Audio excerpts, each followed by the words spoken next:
My name is Bertus, and I am a driller. Growing up in South Africa, I would play rugby after school with a group of kids. You know, typical roughhousing, no keeping score, rules were flexible. But there was one day in particular that I remember. I was looking from one sideline across the field to the fence that borders our school. I saw a dozen black South Africans just watching our game, leaning against the fence, watching the action. Only then did I realize that our team and my group of friends was made up of only white South Africans.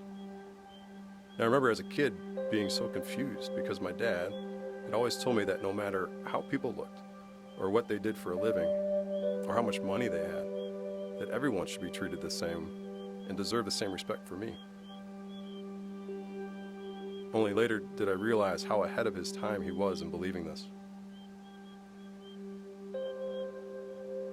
I entered the workforce as an apprentice for a man who was drilling wells during a time when South Africa was experiencing one of its worst droughts in history. Some days we would drill wells for people who had these big mansions or big office buildings that needed access to water. Other days we would drill wells out in the middle of nowhere, in communities that black South Africans had been forced to live in by the apartheid. My boss would charge these poor people every time he would drill a hole. But so often, he wouldn't even hit water. He would even make up charges that didn't seem to make sense to me. Eventually, we would just leave without completing the job, leaving these people without clean water. I knew this was wrong. And over the years, I began to realize that the world we live in didn't see people equally the way I had been taught.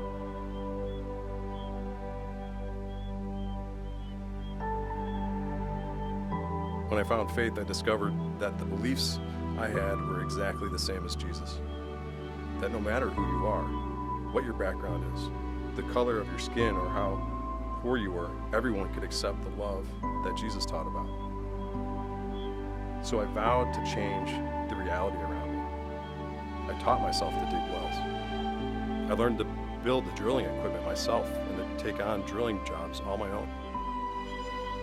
In doing so, I made a name for myself as someone who would drill until water was struck and only accept money for the wellhole that worked.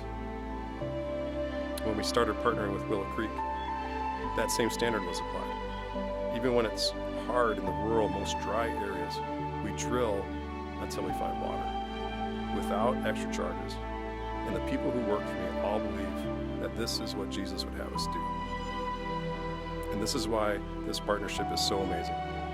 People halfway around the world care so much about their church family here that they would sacrifice to care for the lives of those in need here.